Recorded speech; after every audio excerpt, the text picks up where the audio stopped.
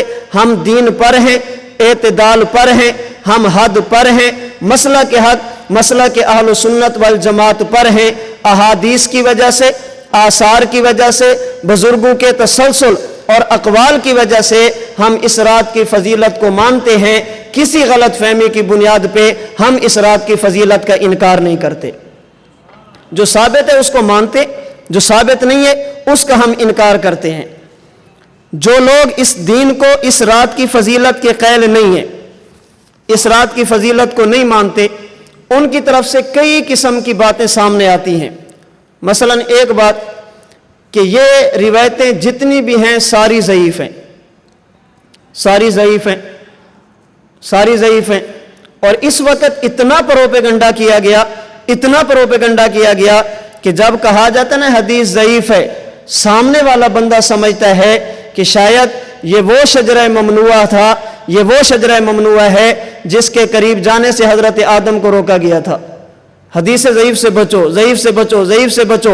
لوگ سمجھتے ہیں کہ یہ ایسا غلط کام ہے، حضرت آدم گئے تھے تو جنت سے باہر آ گئے تھے، اگر ہم نے حدیث ضعیف پہ عمل کیا شاید ہمیں بھی جنت کا داخلہ نصیب نہ ہو۔ یاد رکھنا، حدیث ضعیف الگ ہے، حدیث موضوع اور من گھڑت الگ ہے۔ حدیث ضعیف کی وجہ سے موضوع کو قابل عمل بھی نہیں سمجھنا چاہیے، اور موضوع کی وجہ سے ضعیف روایت کا سرے سے انکار بھی نہیں کرنا چاہیے۔ اصول حدیث کے مطابق ضعیف جمع ضعیف نتیجہ حسن، اگر روایت ایک ہو اور سندن کمزور ہو یہ ضعیف کہلاتی ہے، اگر دو ہو جائیں تو ضعیف نہیں رہتی بلکہ حسن بن جاتی ہے، تو ضعیف جمع ضعیف نتیجہ حسن۔ جبکہ موضوع کے بارے میں موضوع جمع موضوع جمع موضوع جمع موضوع نتیجہ موضوع، ضعیف دو آ جائیں ضعف ختم ہو کے حسن بن جاتی ہے، موضوع ہزار بھی آ جائیں وہ موضوع ہی رہتی ہے، ضعیف الگ ہے اور موضوع بالکل الگ روایت ہے۔ ضعیف کی وجہ سے موضوع کو لینا بھی نہیں چاہیے، اور موضوع روایت کی وجہ سے ضعیف کو چھوڑنا بھی نہیں چاہیے۔ ہم کہتے ہیں اگر بالفرض والمحال، میں سند پہ بحث نہیں کرتا کس روایت کی سند میں کون کون سے راوی ہیں، ان کی کس کس نے توثیق بیان کی ہے، میں علی سبیل تسلیم بات کرتا ہوں، مان لیتے ہیں اس مسئلے کے متعلق روایات ضعیف ہیں۔ ایک تو میں نے عرض کر دیا کہ ضعیف ایک ہو تو ضعیف ہوتی ہے، کئی بن جائیں تو ضعف ختم ہو جاتا ہے۔ میں نے گزارش کی کہ اس مسئلے پر ایک روایت نہیں، پیغمبر کے 10 صحابہ ہیں جن سے روایات منقول ہیں۔ نمبر 2، اگر ضعیف ہوں بھی صحیح، اگر یہ روایتیں ضعیف ہوں بھی صحیح بالفرض والمحال علی سبیل تسلیم، تو پھر کیا کرنا چاہیے؟ میں نے عرض کیا کہ ہم اس رات میں عبادت کو فرض یا واجب نہیں کہتے، ہم اس کو سنت نہیں کہتے، زیادہ سے زیادہ ہمارے ہاں اس کا درجہ استحباب کا ہے، اور استحباب کے بارے میں، ترغیب اور ترہیب کے بارے میں، فضیلت کے بارے میں اصول حدیث کا ضابطہ ہے، اصول حدیث کا قاعدہ ہے، جسے مختلف حضرات نے اپنی مختلف کتب میں نقل کیا۔ چنانچہ حافظ ابن تیمیہ رحمہ اللہ نے مجموع الفتاوی جلد 18 صفحہ 65 پہ حضرت امام احمد بن محمد بن حنبل رحمۃ اللہ علیہ کا فرمان نقل کیا۔ امام احمد فرماتے ہیں اذا جاء الحلال والحرام شددنا فی الاسانید، اگر کسی متن میں حلت یا حرمت کا مسئلہ ہو، حلال یا حرام کی بات آ جائے، عقائد و نظریات کی بات آ جائے، مسائل فقہیہ کی بات آ جائے، شددنا فی الاسانید، پھر ہم راوی کو چیک کرتے ہیں اور تھوڑی سی کمزوری کی وجہ سے بھی روایت کو چھوڑ دیتے ہیں۔ وَإِذَا جَاءَ التَّرْغِيبُ وَالتَّرْهِيبُ تَسَاهَلْنَا فِي الْأَسَانِيدِ، اگر بات ترغیب و ترہیب کی آ جائے، کسی خاص چیز پر کوئی خاص وعدہ ہو یا کسی خاص عمل پر خاص وعید ہو، تَسَاهَلْنَا فِي الْأَسَانِيدِ، پھر ہم چشم پوشی سے کام لیتے ہیں، نرمی سے کام لیتے ہیں۔ وَقَذَا مَا عَلَيْهِ الْعُلَمَاءُ مِنَ الْعَمَلِ بِالْحَدِيثِ الضَّعِيفِ فِي فَضَائِلِ الْأَعْمَالِ، اسی طرح اگر کسی عمل کی فضیلت کے بارے میں روایت آ جائے ہم سختی نہیں کرتے، اگر ضعف آ بھی جائے تو ہم اس کو قبول کر لیتے ہیں۔ حلت اور حرمت کا مسئلہ الگ ہے، ترغیب اور ترہیب کا مسئلہ الگ ہے، عقائد کا معاملہ الگ ہے، فضائل کا معاملہ الگ ہے۔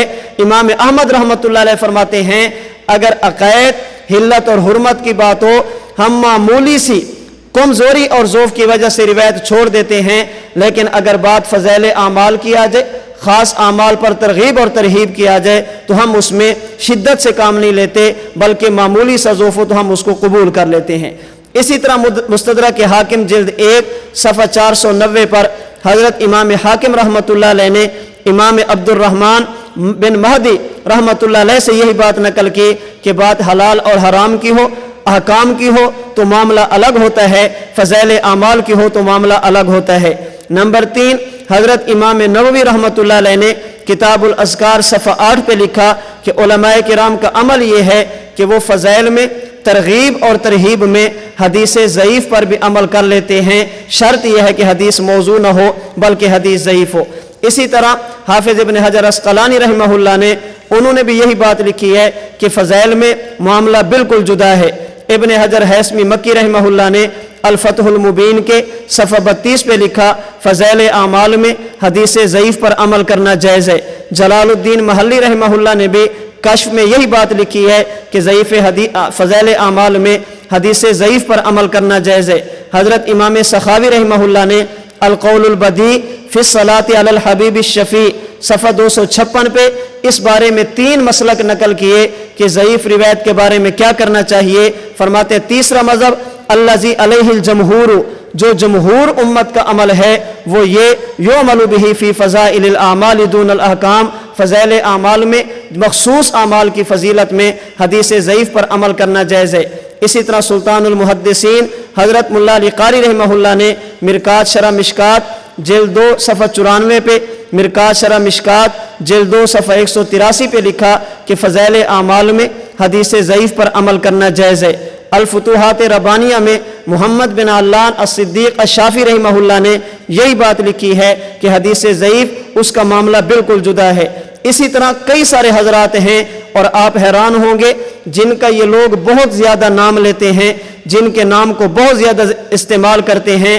حضرت شیخ عبدالعزیز بن عبداللہ بن باز جن کی وفات 1420 ہجری میں ہے، انہوں نے اپنے مجموع فتاوی ابن باز جلد 26 صفحہ 304 پہ یہی بات لکھی ہے کہ فضائل اعمال میں، فضائل اعمال کے اندر احتیاط کے تقاضے کے سامنے احتیاط کو پیش نظر رکھتے ہوئے ضعیف حدیث ضعیف اس پر عمل کیا جا سکتا ہے، اس میں کوئی حرج نہیں ہے۔ تو سوال یہ تھا کہ روایتیں ضعیف ہیں، روایتیں ٹھیک نہیں ہیں، تو میں نے عرض کیا نمبر 1 روایت ایک نہیں ہے، روایتیں کئی ہیں، جب کئی آ جائیں حکم بدل جاتا ہے۔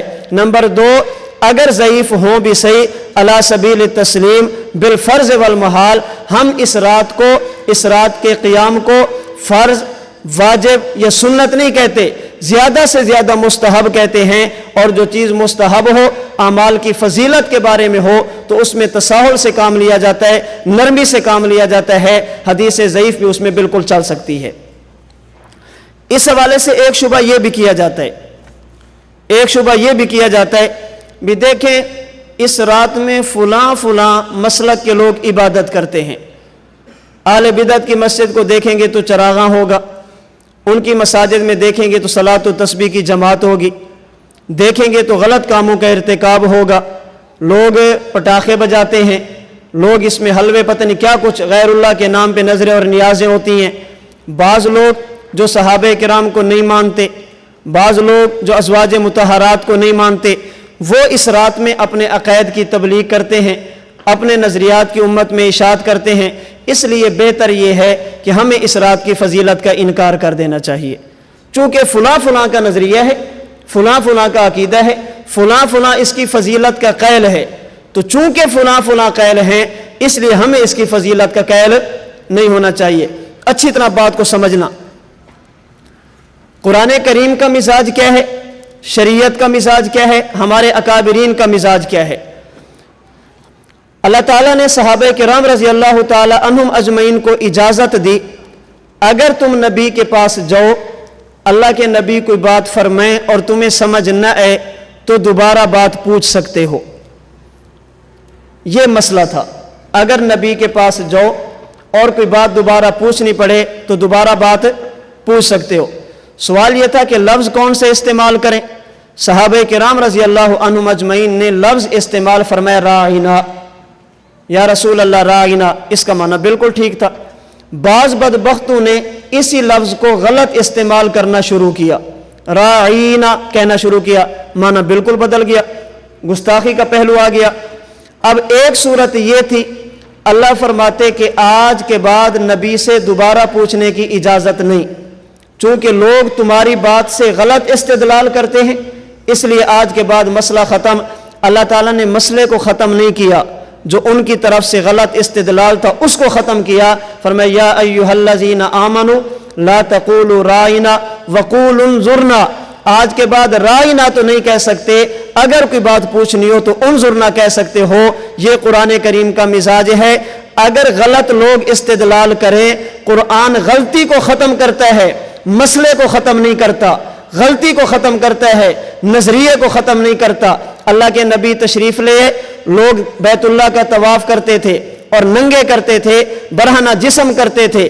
اللہ کے نبی نے جب طواف شروع کیا، ایک صورت یہ تھی اللہ منع فرما دیتے چونکہ فلاں طواف کرتے ہیں مسلمان نہ کریں، تاکہ پتہ چلے کہ یہ مسلمان ہیں. اللہ رب العزت نے طواف کو ختم نہیں کیا، جو انہوں نے اضافے اور کمیاں کی تھی ان کو ختم کیا. فرمایا پیغمبر طواف کرنا لیکن بدن پر احرام پہن کر کرنا، ننگے جسم نہیں کرنا. صحابہ کرام سے پہلے مشرکین صفا اور مروہ کے درمیان دوڑتے اور بتوں کے لیے دوڑتے تھے. اب ایک صورت یہ تھی اللہ منع فرما دیتے آج کے بعد دوڑنے کی اجازت نہیں، وہ بتوں کے لیے دوڑتے ہیں، اگر تم دوڑو گے لوگ سمجھیں گے یہ بھی بتوں کے لیے دوڑتے ہیں، صحیح مت کرنا. اللہ نے صحیح کو ختم نہیں فرمایا، ان بتوں کو ختم کرنے کا حکم دیا. تو شریعت کا مزاج یہ ہے، اگر شریعت کے کسی ثابت شدہ مسئلے میں لوگ غلط تعویل کریں، اپنی طرف سے اضافہ کریں، شریعت اضافے کو ختم کرتی ہے، کمی کو ختم کرتی ہے. شریعت اصل مسئلے کو، اصل نظریے کو، عقیدے کو ختم نہیں کرتی. لا الہ الا اللہ محمد الرسول اللہ ہمارا کلمہ ہے. اگر کوئی بندہ اس پہ اضافہ کرے، ہم کلمے کا انکار نہیں کرتے، اضافے کا انکار کرتے ہیں. ہم نہیں کہتے کہ فلاں نقوی صاحب، فلاں سید صاحب وہ یہ کلمہ پڑھتے ہیں، ہم انکار کر دیں. ہم کہتے نا، ہم اضافے کو ختم کریں گے، دین کے ثابت شدہ کلمے کو امت کے سامنے لائیں گے. اگر کوئی بندہ حضرت امام محمد مہدی علیہ الرضوان کو بنیاد بنا کر غلط مہدی کا تصور پیش کرے، ہم حقیقی مہدی کا انکار نہیں کریں گے. جو غلط مہدی ہوگا، غلط تصور ہوگا، جس کے بارے میں غلط باتیں لکھی گئی، صحابہ کرام کی توہین کی گئی، شریعت مہدی کے وجود کو ختم نہیں کرتی. جو غلط مہدی پیش کیا گیا اس نظریے کو غلط ثابت کرتی ہے. قرآن کریم اللہ کی کتاب ہے، قرآن کریم اللہ نے نازل فرمائی ہے. اگر کوئی اس کی تحریف کا قائل ہو، تبدیلی کا قائل ہو، قرآن کے اصلی ہونے کا قائل نہ ہو، ہم اس قرآن کے قرآن ہونے کا انکار نہیں کرتے، تحریف کو ختم کرتے ہیں، تبدیلی کو ختم کرتے ہیں. اگر کوئی بندہ قبر کے عذاب کا انکار کرے اور اس بنیاد پہ کرے کہ قبر کو قبر نہ مانو، لوگ سجدے کرتے ہیں، قبر کو قبر نہ مانو، لوگ دعائیں مانگتے ہیں، ہم قبر کے قبر ہونے کا انکار نہیں کرتے، سجدوں کا انکار کرتے ہیں، طواف کا انکار کرتے ہیں، وہاں پہ جا کر نظر و نیاز کا انکار کرتے ہیں. اور ہم نہیں کہتے. حکیم الامت مجدد الملت حضرت مولانا شاہ محمد اشرف علی تھانوی رحمۃ اللہ علیہ نے التکشف میں لکھا، کسی نے کہا حضرت سماع موتا کا انکار کر دینا چاہیے. کیوں؟ یہ اگرچہ شرک نہیں ہے لیکن شرک کا ذریعہ بنتا ہے. لوگ جاتے ہیں قبر والوں سے دعائیں مانگتے ہیں، جاتے ہیں لوگ وہاں پہ جا کر اپنے مافوق الاسباب استمداد مانگتے ہیں، مدد طلب کرتے ہیں. سماع موتا کا انکار کر دینا چاہیے. حکیم الامت نے حضرت تھانوی رحمۃ اللہ علیہ نے بڑی پیاری بات فرمایا کہ کیا سماع موتا کے انکار کے علاوہ اس شرک کی تردید نہیں کی جا سکتی؟ کیا دوسری صورتیں نہیں ہیں؟ سماع موتا کا انکار کیوں کرتے ہو؟ یا کہہ دو ہمارے پاس دوسرے دلائل نہیں ہیں. میں کہتا ہوں اگر سماع موتا کا بنیاد، سماع موتا کا انکار اس بنیاد پہ کرنا ہے کہ یہ شرک کا ذریعہ ہے، سماع موتا کا انکار کرو تاکہ جا کر لوگ قبر والوں سے مدد نہ مانگے، پھر زندہ لوگوں کی زندگی کا بھی انکار کرو۔ کیوں؟ ہمارے ملک کا وہ طبقہ جو قبروں پر جا کے غیر اللہ سے مدد مانگتا ہے، وہ تو زندوں سے بھی مانگتا ہے، زندہ پیروں سے بھی مانگتے ہیں۔ اگر قبروں پہ سجدہ کرتے ہیں، زندہ پیروں کو بھی سجدہ کرتے ہیں۔ اگر سجدے کی بنیاد پہ قبر کے قبر ہونے کا انکار کرو گے، سجدے کی بنیاد پہ قبر کے سما کا انکار کرو گے، پھر زندہ لوگوں سے اس کا بھی انکار کرنا پڑے گا۔ ہم کہتے ہیں ہم اس کا انکار بھی نہیں کرتے، اس کا انکار بھی نہیں کرتے۔ اسے سجدہ کرنا بھی غلط ہے، اسے سجدہ کرنا بھی غلط ہے۔ زندہ اسے بھی مانتے ہیں، زندہ اسے بھی مانتے ہیں۔ ما فوق الاسباب یہ بھی کچھ نہیں کر سکتا، ما فوق الاسباب وہ بھی کچھ نہیں کر سکتا۔ اگر کوئی یہاں سجدہ کرے یہ بھی غلط کرتا ہے، وہاں سجدہ کرے یہ بھی غلط کرتا ہے۔ تو مزاج شریعت یہ ہے، اگر کوئی بندہ شریعت کے عقائد میں غلط ارتکاب کرے، غلط عقیدے کو گھسیڑ دے، غلط نظریے کو شریعت کے اندر داخل کر دے، شریعت اصل عقیدے کو ختم نہیں کرتی، نظریے کو ختم نہیں کرتی، اضافوں کو ختم کرتی ہے۔ ہم یہاں بھی کہتے ہیں شب برات کی فضیلت روایات سے ثابت ہے، شب برات کی روایات کتب احادیث میں موجود ہیں، اصول حدیث کے مطابق قابل قبول ہیں۔ باقی آپ کا یہ سوال کہ فلاں کرتا ہے، فلاں کرتا ہے، فلاں کرتا ہے، آپ تردید نہیں کر سکتے، نہ کریں۔ ہم بتاتے ہیں اس رات میں اجتماعی عبادت ٹھیک نہیں ہے، اس رات میں غیر اللہ کی نظر و نیاز ٹھیک نہیں ہے، اس رات میں صحابہ کرام پہ تبرہ ٹھیک نہیں ہے، اس رات میں ازواج مطہرات کے بارے میں غلط باتیں کرنا بالکل غلط ہیں، اس رات میں تداعی کے ساتھ نوافل کا اہتمام کرنا بالکل غلط ہے۔ لیکن اس کا معنی ہم شب برات کا انکار کریں، اس کا معنی رات کی فضیلت کا انکار کریں، یہ ہم سے نہیں ہو سکتا۔ ہم امت وسط ہیں، ہم وہ علماء ہیں، ہمارا تعلق اس طبقے کے ساتھ ہے جن کے بارے میں نبوت نے فرمایا ینفون عنہ تحریف الغالین وانتحال المبتلین وتاویل الجاہلین۔ فرمایا کہ ایسے لوگ ہوں گے نظریات بچائیں گے، غلط تعویلات کو ختم کریں گے، نظریات بچائیں گے، غلط عقائد کو ختم کریں گے۔ ہم اضافے کو اور کمی کو ختم کر کے افراد سے کام بھی نہیں لیتے، ثابت شدہ مسئلے کا انکار کریں، تفرید سے کام بھی نہیں لیتے، غیر ثابت شدہ کو دین کہیں۔ ہم افراد سے کام بھی نہیں لیتے، رات کی عبادت نہ مانیں، تفرید سے کام بھی نہیں لیتے، چراغاں شروع کر دیں۔ ہم الہاد بھی نہیں کرتے، رات کی فضیلت کا انکار کریں، بدعات بھی نہیں کرتے، تداعی شروع کر دیں۔ ہم مسئلہ کے حق، مسئلہ کے اہل سنت والجماعت پر ہیں، افراط بھی نہیں، تفریط بھی نہیں، اعتدال ہے، حد سے گزرنا بھی نہیں، اترنا بھی نہیں، حد پر رہنا ہے۔ ہم الہاد بھی نہیں کرتے، بدعات بھی نہیں کرتے، سنت کرتے ہیں، شریعت پہ عمل کرتے ہیں۔ ہمارے علماء جو شریعت ہمیں سمجھاتے ہیں ہم اس کو لے کر جاتے ہیں، کسی غلطی کی وجہ سے ہم اضافہ بھی نہیں کرتے، اور کسی بدبخت کی غلط فہمیوں کی وجہ سے، شبہات کی وجہ سے ہم دین کے ثابت شدہ مسئلوں کا انکار بھی نہیں کرتے۔ یہ ہم سے نہیں ہوتا کہ کسی فلاں کرتے تو چھوڑ دیں، فلاں کرتے تو چھوڑ دیں۔ پھر کس کس چیز کو چھوڑو گے؟ کس کس چیز کو چھوڑو گے؟ داڑھی اغیار بھی رکھتے ہیں، پگڑی اغیار بھی باندھتے ہیں، نمازیں چلے آپ 5 پڑھتے ہیں، وہ کم پڑھتے ہیں، پڑھتے تو ہیں، رکعتوں کا اختلاف ہے، طریقے کا اختلاف ہے۔ ہم رکعتیں اگر کوئی غلط استعمال کرے ہم بتاتے ہیں بھی ٹھیک نہیں ہے، نماز نہیں چھوڑتے۔ اگر کوئی پگڑی غلط استعمال کرے بتاتے ہیں ٹھیک نہیں، پگڑی نہیں چھوڑتے۔ یہی شریعت ہے، یہی اعتدال ہے، یہی امت وسط ہے۔ تو اس رات کی فضیلت کا ہم انکار بھی نہیں کرتے، اور اس رات میں بدعات کا ارتکاب بھی نہیں کرتے۔ جو ثابت ہے اسے ثابت کہتے ہیں، اور جو ثابت نہیں ہے اس کا ہم انکار کرتے ہیں۔ غیر دین کو دین بھی نہیں کہتے، اور دین کو غیر دین بھی نہیں کہتے۔ جو دین ہے وہ دین ہے، جو دین نہیں ہے وہ نہیں ہے۔ تو یہ نہیں ہے کہ فلاں کرتے ہیں تو چھوڑ دیں، فلاں کرتے ہیں تو چھوڑ دیں۔ کس کس چیز کو چھوڑیں گے؟ کس کس چیز کو چھوڑیں گے؟ ہر باطل کو یہی غلط فہمی ہے، حیات النبی شیعوں کا عقیدہ چھوڑ دو، حیات النبی فلاں کا عقیدہ چھوڑ دو۔ ہم کہتے ہیں یہ تو دیکھو ان کا عقیدہ کیا ہے، ہمارا عقیدہ کیا ہے۔ ہم پہلے کے ہیں، وہ بعد کے ہیں۔ اگر بعد والا پہلے والوں سے مل جائے اور غلط عقیدہ اختیار کرے، اس میں اضافہ شروع کرے، تو اس غلطیوں کو ختم کیا جاتا ہے، اضافے کو ختم کیا جاتا ہے، عقیدوں کو ختم نہیں کیا جاتا۔ عقیدوں پہ چھریاں نہیں چلاتی، مسائل پہ چھریاں نہیں چلی جاتی۔ تو ہم اعتدال کے ساتھ افراط اور تفریط سے بچتے ہوئے جو دین ہے اسے دین کہتے ہیں، جو دین نہیں ہے اسے دین ماننے کے لیے تیار نہیں ہے۔ اللہ تعالیٰ اس رات کو ہمارے لیے واقعی شب برات بنا دے، اللہ تعالیٰ ہمارے لیے اس کو بخشش کا ذریعہ بنا دے، مغفرت کا ذریعہ بنا دے۔ اللہ تعالیٰ اس رات کو ہمارے حق میں برات والی رات بنا دے۔ اللہ تعالیٰ اس رات میں وہ کام کرنے کی توفیق عطا فرمائے جو اللہ کی رضا کا سبب بنتے ہیں، ایسے کاموں سے حفاظت فرمائے جو اللہ کی ناراضگی کا سبب بنتے ہیں۔ وآخر دعوانا ان الحمد للہ رب العالمین۔